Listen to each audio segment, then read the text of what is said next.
Abra sua Bíblia comigo em Êxodo capítulo 2, versículos de 1 a 10. Hoje eu quero falar sobre uma fé que impõe respeito. Sabe aquele tipo de fé que você olha assim e fala, essa fé aí realmente eu admiro. Gente que tem esse tipo de fé me chama muita atenção.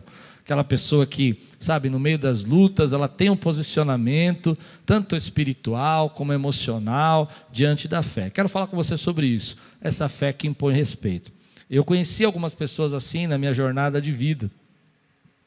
Gente que tinha uma fé inabalável, gente que punha na frente o plano de Deus, o propósito de Deus, e não desistia do plano de Deus, não desistia do propósito de Deus, em momento nenhum, estava sempre declarando ali a palavra de Deus.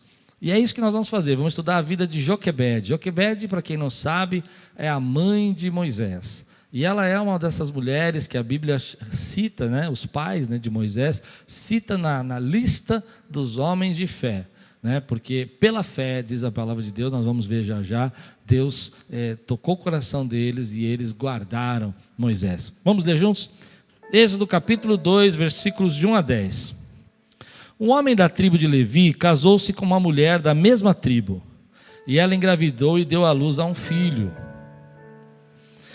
Vendo que era bonito, ela o escondeu por 3 meses. Quando já não podia mais escondê-lo, pegou um cesto feito de junco e o vedou com piche e betume. Colocou nele o menino e deixou o cesto entre os juncos, à margem do Nilo. A irmã do menino ficou observando de longe para ver o que lhe aconteceria. A filha de Faraó descera ao Nilo para tomar banho. Enquanto isso, as suas servas andavam pela margem do Nilo. Nisso viu um cesto entre os juncos e mandou sua criada apanhá-lo. Ao abri-lo, viu um bebê chorando, ficou com pena dele e disse: "Este menino é dos hebreus." Então a irmã do menino aproximou-se e perguntou à filha do faraó: "A senhora quer que eu vá chamar uma mulher dos hebreus para amamentar e criar o menino?" "Quero", respondeu ela. E a moça foi chamar a mãe do menino. Então a filha do faraó disse à mulher: "Leve este menino e amamente-o para mim, e eu pagarei você por isso." A mulher o levou o menino e amamentou. Tendo o menino crescido, ela o levou à filha do faraó, que o adotou e lhe deu o nome de Moisés, dizendo: "Porque eu o tirei das águas." Vamos orar? Senhor, fala conosco nessa noite, traz a tua palavra ao nosso coração. Nesse tempo nós precisamos do alimento, da tua palavra como um pão vivo sobre nós, Senhor. Nós precisamos comer da tua palavra. Nos dá esse alimento espiritual, nos dá essa condição, Senhor, de verdadeiramente estarmos concentrados, estarmos agora desligados das outras situações para ouvir a tua voz e entender o que o Senhor tem para falar conosco através desse texto. Eu oro para que essa palavra seja a resposta da oração que alguém nesse dia fez, pedindo para que o Senhor falasse com ele, em nome de Jesus, amém. Quando o menino Moisés abriu os olhos, o mundo estava bem perigoso, era um mundo diferente. Naquela época o vírus se chamava Faraó. Faraó, percebendo que o povo de Israel tinha multiplicado e crescido muito, e que ele se tornou uma ameaça para a nação egípcia, ele resolveu reduzir os meninos e diminuir a quantidade de hebreus naquela época.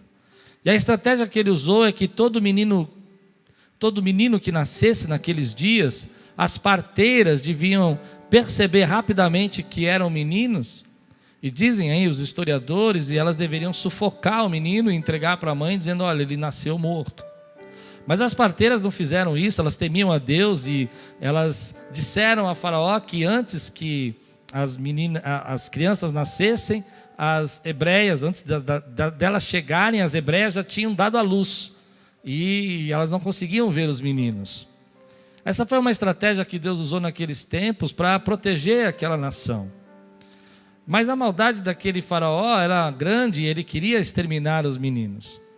Então, quando Joquebede teve seu filho, ela olhou, e Hebreus vai falar isso, nós vamos ler Hebreus, ele vai dizer que ela viu pela fé que Deus tinha um grande propósito nele, Em Êxodo fala que ele era bonito, em Hebreus fala que ela viu um propósito que Deus tinha nele.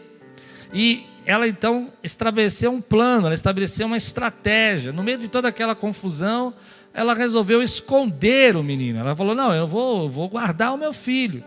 E você imagina toda a tensão de que um menino, quando criança, se você teve filhos, você sabe que crianças choram, crianças têm aquelas cólicas, e ela tinha que esconder o menino. A gente sabe, pelo texto de Êxodo, que Arão era mais velho que Moisés, e Miriam também, e nós sabemos que esses dois meninos, essas duas crianças conviveram com o pequeno Moisés, e talvez o pai tivesse que dizer assim, ei, fique quieto, não faça barulho para o seu irmão não ficar agitado. E eles esconderam durante um tempo Moisés, mas chegou uma hora que não tinha como esconder mais.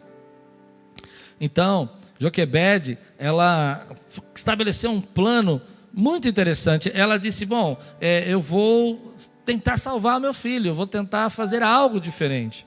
E ela planejou, colocou Moisés num cesto de junco, e quando nós passamos em frente ao Nilo, eu me lembro que eu entendi essa história de uma outra maneira, porque eu não compreendia muito. O Nilo é um lugar onde havia naquele tempo muitos crocodilos, né? Por isso as moças da princesa ficavam andando na margem, para que elas pudessem enxergar se viesse algum animal, algo fosse perigoso, enquanto ela se banhava. Mas é interessante que o Nilo, ele tem nas suas bordas aqueles juncos, né? Aquelas plantas altas. E o texto dá a entender que Joquebede sabia exatamente onde a princesa costumava se banhar. E ela foi até lá, e ela pôs o cesto estrategicamente no lugar onde, quando a princesa pudesse se banhar, ela pudesse enxergar o cesto ou ouvir a voz da criança. E colocou sua irmã de Moisés, Miriam, ali observando o que estava acontecendo.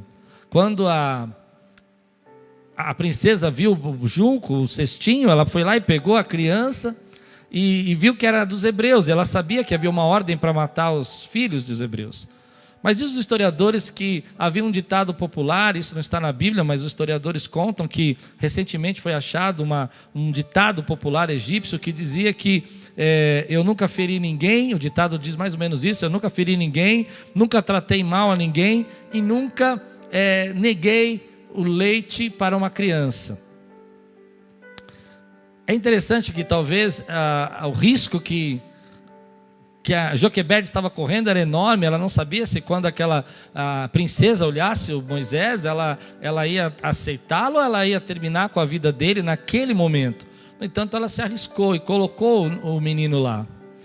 Diz a palavra de Deus que ela olhou e ela se encantou pelo menino. Eu imagino que eles tivessem planejado de tal maneira que Miriam já sabia o que falar, e ela disse, olha, você precisa de alguém para ajudar a amamentar essa criança, e a mãe, eu posso chamar uma hebreia, e a mãe talvez tivesse que fazer uma cara de surpresa, o que eu tenho que fazer? Quem é essa criança? Eu não sei, mas para que a princesa talvez não descobrisse, né? E ela então colocou e pagou para que Joquebede pudesse cuidar da criança até que ela tivesse uma idade. E quando Moisés chegou num tamanho que realmente era um tamanho que ele pudesse ser entregue, e guarde isso porque isso tudo eu vou usar na minha pregação hoje, ela entregou para o palácio, ela entregou para que ele vivesse no palácio, vivesse junto como filha de Faraó, e ela recebeu, né, a princesa recebeu esse menino como seu filho. E deu o nome de Moisés, quer dizer, porque das águas eu te tirei. Olha que interessante. Mas o que me chamou a atenção é que nesse tempo difícil, nesse tempo de luta, de perseguição, de ter que esconder o filho, Joquebede tem uma postura de fé, de enfrentamento. E uma das coisas que eu tenho pensado nesses dias é que nesses momentos que nós estamos passando, nós precisamos cuidar um pouco das nossas emoções. É muito fácil você estar às vezes triste, desanimado, sem esperança, irritado, nervoso, num estado emocional extremamente enfraquecido, num estado emocional que você parece que está se entregando. Eu não sei como descrever isso, mas o estado emocional de que você não tem mais força para nada, você não tem mais alegria, você não tem vontade por causa das circunstâncias externas. Vamos pensar um pouquinho nessa mulher, Joquebede. Olha como essa mulher era forte. Ela entendia que aquele momento era perigoso. Ela sabia que aquela situação era de risco. Ela tinha acabado de ter um filho. Ela tinha acabado de ter uma criança. E você sabe como isso é forte, é pesado. No entanto, a postura dela, o estado, o enfrentamento dela naquela crise foi um enfrentamento de fé. Ela não deixou que aquela circunstância abatesse o estado dela. Ela planejou, ela pensou, ela acreditou, ela arriscou, ela creu que Deus podia fazer coisas diferentes na vida dela. Ela lutou pelo seu filho, ela lutou pela vida dele. E esse é um trabalho que esse estado emocional hoje tem sido muito requerido de nós, porque nós estamos ouvindo sobre doenças, nós estamos vendo pessoas passando problemas, gente sendo internada, crises financeiras, e tudo isso sem você perceber, notícias ruins vão abatendo o seu estado emocional. E a palavra que eu tenho para você é: você precisa cuidar do seu estado, você precisa cuidar dessas emoções, você precisa cuidar dessa autoestima, dessa esperança, dessa alegria, dessa fé, desse posicionamento, dessa cabeça erguida e dizer: olha, é um momento difícil. Ele, no texto que eu li, ele era um faraó, ele era um rei, ele podia fazer o que ele quisesse, ele podia matar a família toda, mas ela enfrentou com fé. Olha o que a Bíblia diz em Hebreus capítulo 11, vamos ler juntos, Hebreus capítulo 11, versículo 23. Esse estado emocional, ele precisa ser guardado por nós. Você que é um líder, sabe, hoje eu quero falar um pouquinho com as mulheres também, porque as mulheres, elas às vezes se fazem fortes, elas se fazem verdadeiramente fortes, elas às vezes saem para trabalhar, voltam, tem muitas esposas que estão trabalhando, muitas mulheres que estão ainda na rua, fazendo seus trabalhos, enfrentando, e essa é uma luta muito grande que você passa, porque depois você volta para sua casa, ainda tem toda aquela pressão da família, e gente doente, gente passando por dificuldade, e esse estado emocional vai abatendo você. Mas é engraçado porque algumas mulheres são guerreiras, né? Elas às vezes não têm um companheiro para compartilhar, elas não têm alguém para dividir os problemas, mas mesmo assim elas enfrentam, porque a vida ensinou elas a serem assim. Elas lutam, elas não se abatem, elas não esmurecem, elas declaram que elas vão vencer. Homens são diferentes. Às vezes os homens, eles passam por esses problemas, dificuldades, e eles vão se amoendo, eles vão ficando mais tristes, eles vão ficando mais deprimidos, eles não querem falar com ninguém. E aquilo que eu preguei de manhã serve muito para agora à noite. O distanciamento social vira solidão social. Ele permite que esse estado externo se torne o estado interno da alma dele, o estado do coração dele. Você não pode permitir isso. Hebreus capítulo 11, acho que já deu tempo para você abrir, versículo 23 diz assim: pela fé, Moisés, recém-nascido, foi escondido durante 3 meses por seus pais, pois estes viram que ele não era uma criança comum e não temeram o decreto do rei. Então, pela fé, Joquebede e os pais, o seu marido, escondeu a criança por 3 meses. Pela fé, eles viram que não era uma criança comum. Mas como que você olha um bebê e vê que aquele bebê não é comum? Porque para os pais nenhum bebê é comum. Mas eles perceberam que havia algo especial que precisava ser lutado. E pela fé eles não temeram o decreto do rei. Então aqui é uma palavra importante para nós. O estado das nossas emoções está ligado à nossa fé. Eles olharam toda aquela circunstância, eles disseram: eu vou enfrentar essas circunstâncias pela fé. Eu não vou dizer que é fácil, eu não vou dizer que o rei não tem poder, eu não vou dizer que não é perigoso, eu não vou dizer que não é difícil esconder um bebê e alguma patrulha pode entrar na minha casa, mas pela fé eu vou enfrentar essa situação. Pela fé eu vou ter uma fé que impõe respeito, entende? Eu vou ter uma fé que diz: eu conheço a realidade, mas eu vou enfrentar essa realidade. Eu conheço esses problemas, mas eu não vou deixar esses problemas me abater. Eu vou mudar a minha circunstância, eu vou mudar a minha situação na medida do que eu posso fazer. Eu talvez não possa resolver tudo, mas eu vou resolver isso do que está no meu alcance. Eu vou tornar a minha casa um ambiente melhor. Eu não vou deixar a tristeza tomar conta da minha família. Eu não vou deixar que esse estado emocional prejudique ainda mais o meu trabalho, ainda mais a minha situação financeira, ainda mais o meu relacionamento. Em outras palavras, palavras, a situação é difícil, mas ela resolveu, Joquebede resolveu não se entregar. E eu estou dizendo para você, estamos numa situação difícil, mas em nome de Jesus, não se entregue, meu irmão. Deixe Deus trazer planos, deixe Deus trazer estratégias, deixe Ele renovar a tua fé. Outro dia, eu estava pensando sobre isso e eu comecei a me sentir um pouco mais triste. Muita pressão, aluguéis para pagar, situações para enfrentar, problemas de famílias da nossa igreja, gente passando por problemas, enfermidades, e eu percebi que o meu estado emocional começou a cair.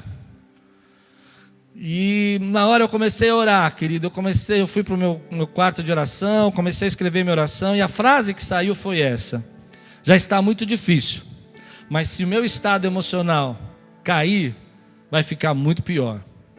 Há um provérbio que diz assim: se no dia da angústia você se demonstrar fraco, pequena será a sua força.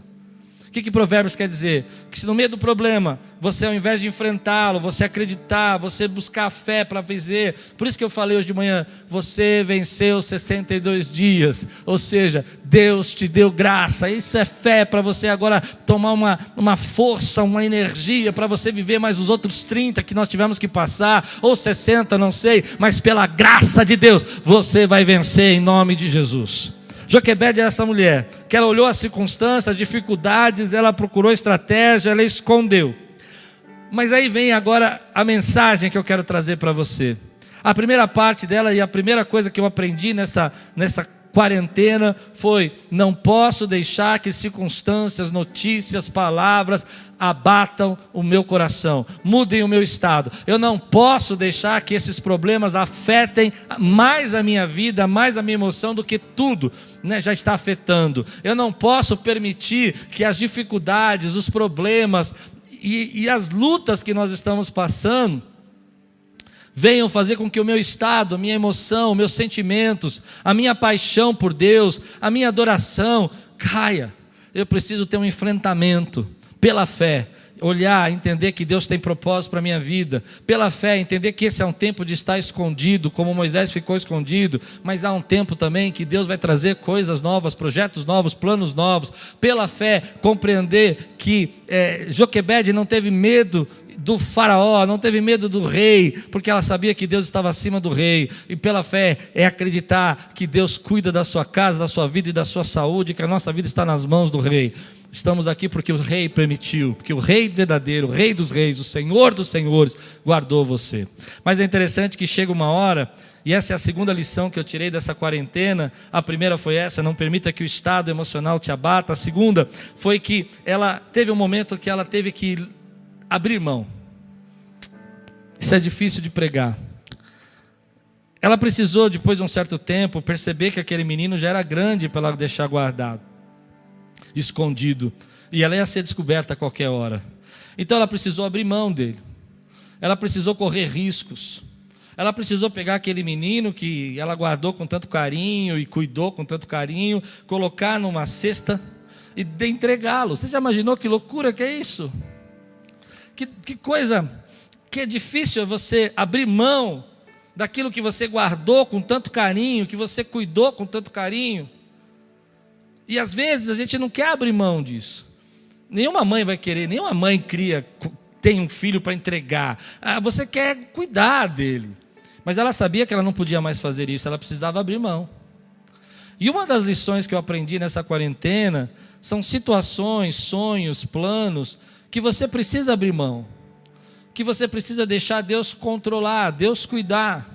Talvez você começou esse ano pensando que ia fazer isso, aquilo outro, e você tinha todos os projetos na sua mente, e agora você está triste, teu estado está abatido, porque você está guardando isso, e você sabe que não é o momento, e você precisa abrir mão. A quarentena me ensinou que a gente precisa abrir mão de algumas coisas, para que a gente possa continuar, possa crescer. É um sacrifício. Joquebede está fazendo um sacrifício, ela está entregando o filho. Ela não sabe se a filha do faraó vai pegar e vai olhar e vai dizer assim: uau, esse menino é lindo, eu vou ficar com ele. Ela não sabe, ela não sabe se ele vai falar: não, eu vou cumprir o decreto do faraó, ele não era para estar vivo, alguma hebreia não teve coragem, mas eu tenho. Ela não sabe, mas é interessante que quando você sacrifica algo que é precioso a você, Deus começa a trazer coisas, milagres, respostas para esse sacrifício. Isso é muito forte para mim. O sacrifício que eu estou dizendo é quando você sacrifica o teu sonho e confia na graça de Deus, sacrifica o teu plano, entrega o teu plano, entrega os teus projetos na mão de Deus e confia que Ele vai fazer, e você começa a perceber que tudo aquilo que vocês têm extremamente apego, às vezes Ele não dá mais para você esconder, não dá mais para você guardar, você precisa entregar. Você precisa entregar isso. E a quarentena me ensinou isso. Ela me ensinou que algumas coisas que a gente estava muito apegado, muito preocupado, tentando guardar, precisavam abrir mão. Elas não eram tão importantes. Elas não eram tão importantes assim. Haviam essências mais importantes. Eu não estou dizendo que o filho de Joquebede não era importante, mas eu digo que chegou o momento que ela precisava abrir mão. E a quarentena nos trouxe ao momento que há coisas que você vai precisar abrir mão. Ela nos trouxe esse momento onde você chega um momento que você estava escondendo a crise do seu casamento, mas agora você precisa abrir mão dessa orgulho, dessa vaidade, dessa briga toda, para que haja paz na sua casa, e você vai fazer. Porque não é importante o que você estava se apegando, o que é importante é o que Deus colocou na sua vida. Abrir mão. Eu aprendi que algumas coisas que eu precisava abrir mão eram difíceis, mas quando tudo isso aconteceu, o primeiro impacto que veio no meu coração foi dizer: bom, Deus, isso aqui não é isso, como é que nós vamos fazer? E esse projeto, eu tinha que abrir mão. Esse projeto não vai dar para fazer agora, mas Deus vai conduzir a história. Sabe por quê? Porque não existe acaso com Deus. Em todo esse momento, a fé de Joquebede fez ela fazer um plano. Ela entendeu esse plano, ela construiu o plano, mas ela tinha que confiar na graça de Deus. E tudo que Deus vai fazer, você vai perceber que não tem coincidência. Não tem coincidência porque Deus tinha um propósito por trás de tudo isso. Você precisa entender que quando Joquebede coloca aquele menino e o libera, a liberação que ela faz com que ela recebe de volta em dobro. E assim Deus trabalha conosco. Quando você libera algumas coisas da sua vida, quando você libera algumas coisas que você estava pegando na sua mão, não é que você vai ter menos, mas o sacrifício que você faz traz de volta para você bênçãos que você não podia imaginar. Você libera aquele apego que você tinha por uma coisa, um bem material, porque agora não dá tempo de pensar mais nisso, existem outras coisas mais importantes, a tua vida, a tua saúde, os seus filhos. Você libera isso e Deus te traz em dobro os teus filhos, a tua família, o amor. Olha o que acontece, ela abriu mão daquela criança para que a filha do faraó pudesse vê-lo e salvá-lo, mas ela recebe ele de volta. Isso é muito, muito doido da palavra de Deus, eu fico espantado. Ela recebe de volta, querido, a criança para que ela possa cuidar por mais um tempo, e ainda vai ser paga para cuidar. Acho que ele não dá para entender. Ela ainda vai ser paga para cuidar aquilo que ela abriu mão. Sabe, aquele desejo que você tinha de que as pessoas vissem você, que soubessem o teu valor, você abre mão disso e Deus traz de volta o valor, a graça, a bênção dele, e abençoa a tua vida, porque você entendeu que não depende de você. Então ela abre mão e ela recebe de volta o pagamento para cuidar do filho. Quantas vezes na nossa vida não é assim? Às vezes a gente tem algo de Deus na nossa vida que nós nos apegamos demais. Eu estou pensando na história de Abraão. Abraão esperou muito tempo o filho da promessa. O filho da promessa era Isaac. E é uma coisa estranha que Deus vai fazer isso, né? Depois que Isaac nasce, cresce, é cuidado, Deus fala: agora vai lá e sacrifica o seu filho. Hebreus também vai dizer que pela fé Abraão fez isso, crendo no poder de Deus para que pudesse ressuscitá-lo. Uau, forte, né? Mas ele foi lá. Por quê? Porque às vezes nós colocamos as coisas acima do valor de Deus, acima do propósito de Deus, ao invés de confiar em Deus. Nós colocamos os nossos sonhos, nossos planos, o nosso amor, o desejo, aquilo que nós planejamos acima da vontade de Deus. Mas quando Abraão vai entregar o seu filho,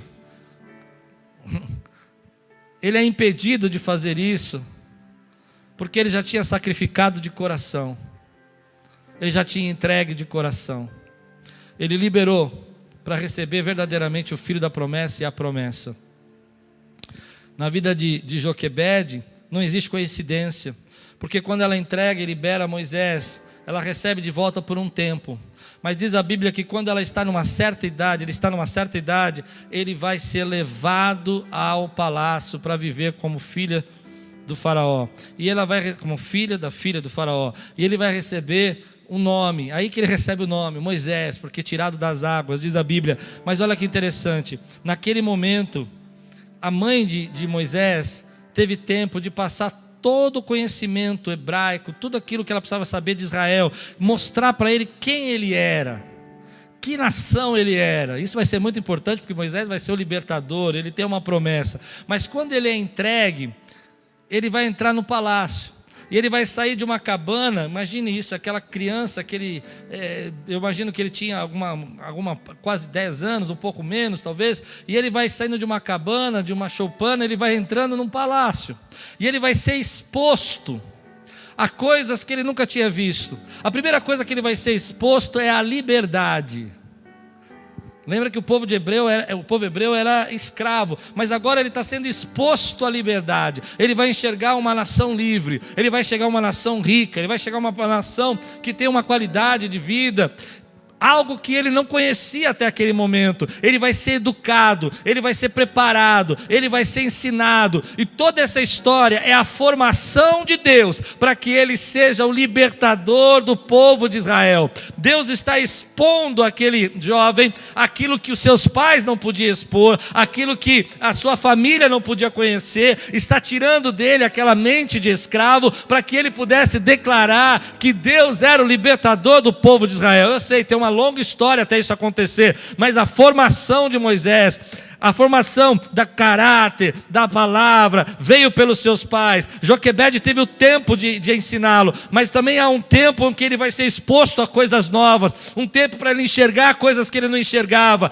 E essa é a terceira lição. A primeira lição, como eu disse, é você enfrentar e cuidar do seu estado. A segunda lição é você entender que há coisas nesse tempo que você precisa liberar, que você não pode esconder mais, mas confiar que Deus vai trazer de volta as suas bênçãos, os seus cuidados para a sua vida. E a terceira lição é que toda essa situação nos expôs a coisas maiores que Deus pode fazer, a projetos que Deus tem para você. Ele vai nos expondo a milagres que Ele pode fazer, a pessoas que nós podemos atingir, a gente que vai receber a palavra. Ele vai nos expor, querido, aquilo que é essencial, aquilo que é importante, aquilo que verdadeiramente vale a pena. Você foi exposto, querido. Você foi exposto nesse tempo a cuidar da sua saúde. Você foi exposto nesse tempo a olhar para a sua casa, a olhar para a sua família. Você foi exposto nesse tempo, querido, a pensar em você de uma maneira diferente. Eu costumo dizer que quando nós falamos isso, de manhã eu falei um pouco sobre isso, quando nós falamos que nós queremos voltar à vida normal, a gente precisa se perguntar qual normal a gente quer voltar. Porque às vezes você estava no normal, onde você não via os seus pais, onde você não tinha tempo para a sua esposa, onde você não tinha tempo para os seus filhos. Eu não sei se é esse normal que a gente precisa voltar, porque esse normal não era normal, mas nós nos acostumamos com aquilo que não é normal, nós nos acostumamos com aquilo que realmente não vale a pena. Mas quando Deus nos expõe a um tempo com a sua palavra, a um tempo estar em comunhão com Ele, a entender que a igreja, querido, não pode ser, como eu vi essa semana um jovem da nossa igreja falando, muito bacana. Ele disse: olha, eu percebi que eu estava esperando só a igreja me alimentar, mas eu posso me alimentar, eu posso orar, eu posso ler a Bíblia, Deus pode falar comigo. Você foi exposto a isso, e uma vez que você é exposto a isso, você começa a entender que esse é um tempo onde Deus está mentorando você, está mostrando você, querido, a você coisas que você não podia enxergar. O próximo, aquele que está do seu lado. E aí vem uma palavra no meu coração. Nesse tempo Moisés vai receber uma mentoria dentro do palácio, que ele não podia receber antes, ele não podia receber ali. Então Deus não tem coincidência. Todo aquele processo, a entrega, a perseguição, sem ela, ele não chegaria no palácio. Você não entendeu o que eu estou pregando. Foi pegar pipoca, foi abrir a geladeira e perdeu, tá vendo? Vai ter que voltar, não dá. O que eu quero dizer é que se não houvesse a perseguição, Joquebede não tinha que esconder. Se ela não tivesse, meu Deus, eu sinto a presença do Espírito Santo, mas o povo está dormindo. Quero ver você dizer glória a Deus. Se ele não tivesse que esconder o nenê, ela não tinha que ter um momento de entregar. Se ela não tivesse aquele momento de entregar, ele não seria colocado no Nilo no momento que a filha ia se banhar. Se ele não fosse colocado no Nilo, ele não receberia de volta. Se ela não recebesse de volta a formação de quem ele era como nação, ela não receberia, porque ela foi cuidado pela família. Ele sabia quem era o irmão, ele sabia quem era a irmã. Oh, eu estou pregando hoje, meu irmão, você precisa ouvir o que eu estou falando. Se ele não fosse exposto a isso, ele não seria depois levado ao palácio. Se ele não fosse exposto ao palácio, ele não fosse exposto à liberdade, ele não teria a mente de um libertador, ele teria uma mente escrava, ele viveria sem a mentoria de um grande império, de um grande entendimento para ser um líder de uma grande nação que seria livre. Eu creio que Deus vai fazer isso. Ele está nos expondo a coisas que ainda a gente não consegue enxergar. Ele está nos expondo a momentos, a pensamentos, a ideias e planos que talvez você não consiga enxergar tudo, porque nós estamos no meio ainda. Mas eu creio que no final disso, aquilo que Ele nos expôs, aquilo que Ele nos fez enxergar, é aquilo que Deus vai entregar para nós. Desisto de pregar para você. Desisto. Aquilo que Ele está fazendo você enxergar, Ele vai te entregar. Ele está fazendo você chegar aos seus filhos. Eu vejo pais hoje, e eu entendo isso, é muito difícil, tendo que fazer lições com seus filhos, porque Ele vai entregar o seu filho, oh, aleluia, na adolescência, na juventude. Ele vai entregar o seu filho como servo de Deus. Não é outra pessoa que está educando o seu filho, é você que está educando. E Ele vai entregar seu filho de volta para você. Houve um tempo na minha vida, eu vou tentar explicar isso. Vou desenhar para você agora. Houve um tempo, aprenda, querido, aprenda, recebe essa palavra. Houve um tempo na minha vida onde nós passamos uma crise muito grande. E eu tive que ficar com minhas filhas. A Lupe teve que sair para trabalhar fora. Ela teve que nos ajudar nas despesas. E a gente tinha que cuidar, né? Porque enquanto ela estava fora, eu estava aqui na igreja. E eu me lembro que Thalita e Laís eram muito pequenas. E elas vinham para a igreja comigo. Às vezes elas estavam em casa lá, e eu estava estudando a Bíblia, e elas estavam fazendo lição na mesa. E era um tempo difícil, porque toda aquela situação era dura, porque a Lupe às vezes estava lá nos ajudando, e chegava do trabalho, ainda tinha que fazer coisas em casa, era pesado. Mas foi interessante, porque hoje, outro dia nós estávamos conversando em casa, e uma das minhas filhas falou: você lembra daquela época, pai, que o senhor estava passando, limpando um pouco a cozinha, e eu passava o pano, e a Thalita passava, limpava os armários, a gente estava junto. Eu falei: a gente começou a conversar dessa época. Aí a mamãe chegava do trabalho, a gente às vezes ia lá no parque, fazia um churrasco, todo mundo junto. Aquilo que Deus estava me expondo naquela época, era o que Deus estava me entregando.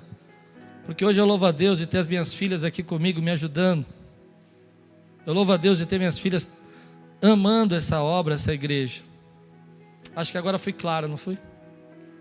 Quantas vezes a gente não percebe, querido, que Deus está nos levando a isso, a nos expondo a situações, a momentos que Ele vai nos entregar, assim como Ele entregou a Moisés. Ele não entregou a Moisés o palácio, não era isso que Deus estava expondo. Ele não entregou a Moisés a riqueza do Egito, não era isso que ele estava sendo exposto.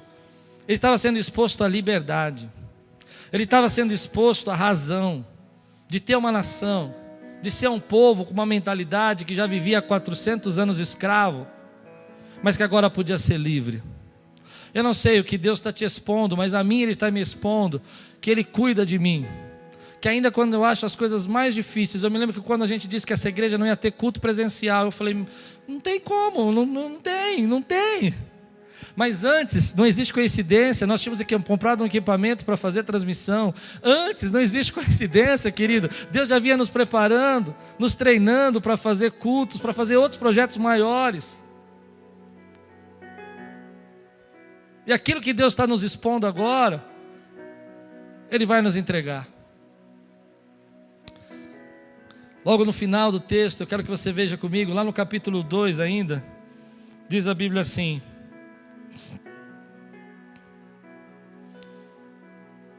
versículo 23 a 25.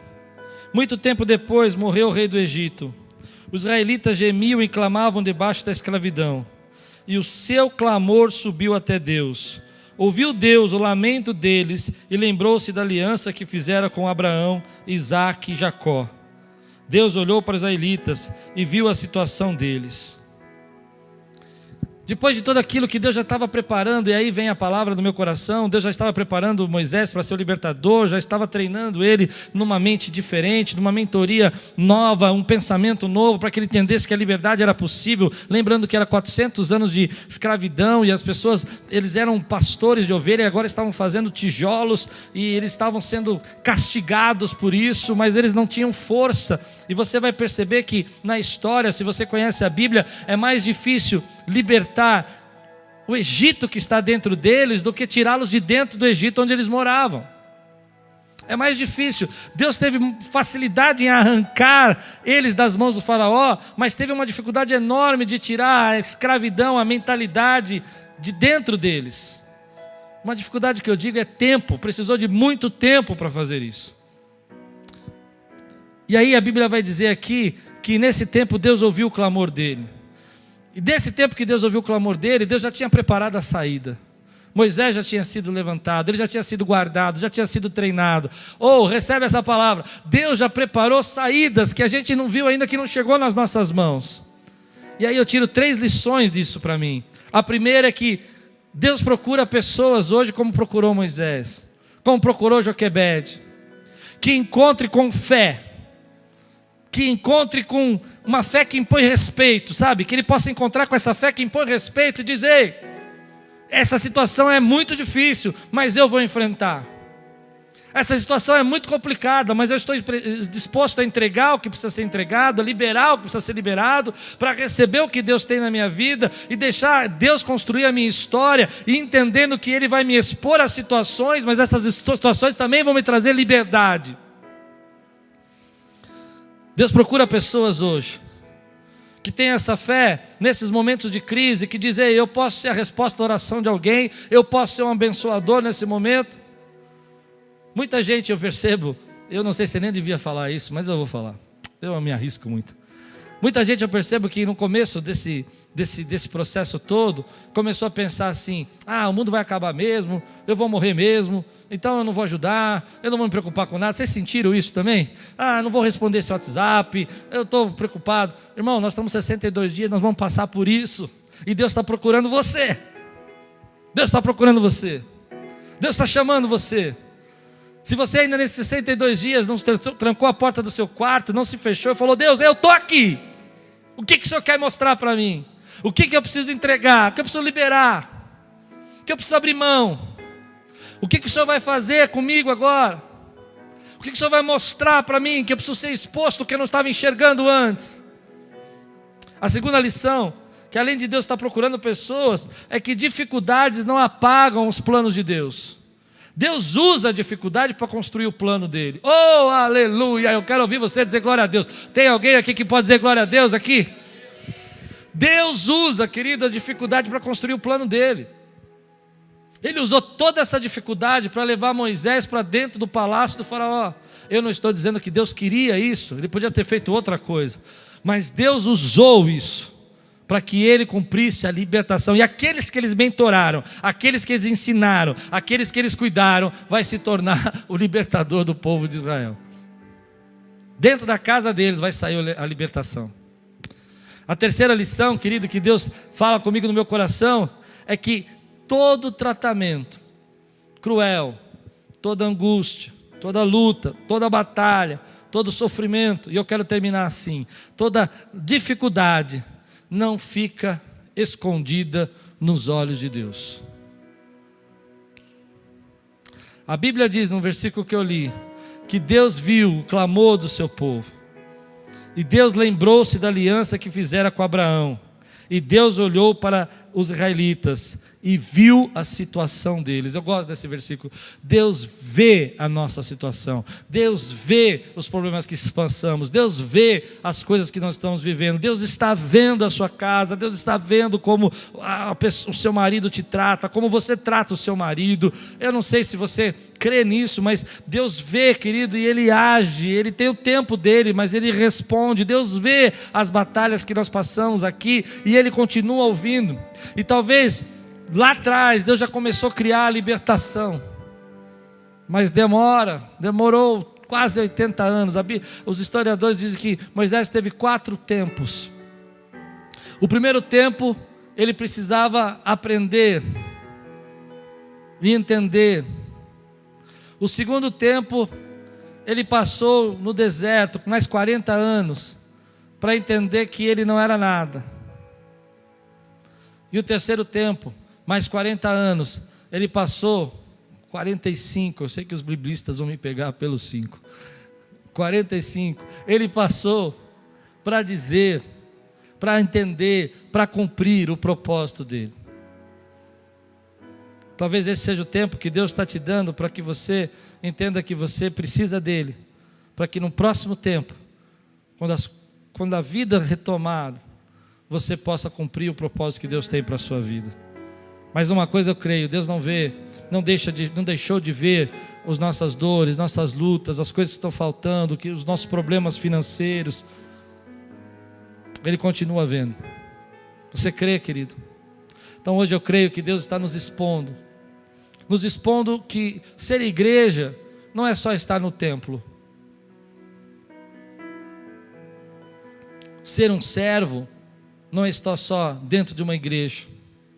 Claro que é uma bênção estar aqui, mas que nós podemos ser bênção também, mesmo quando as portas estão fechadas.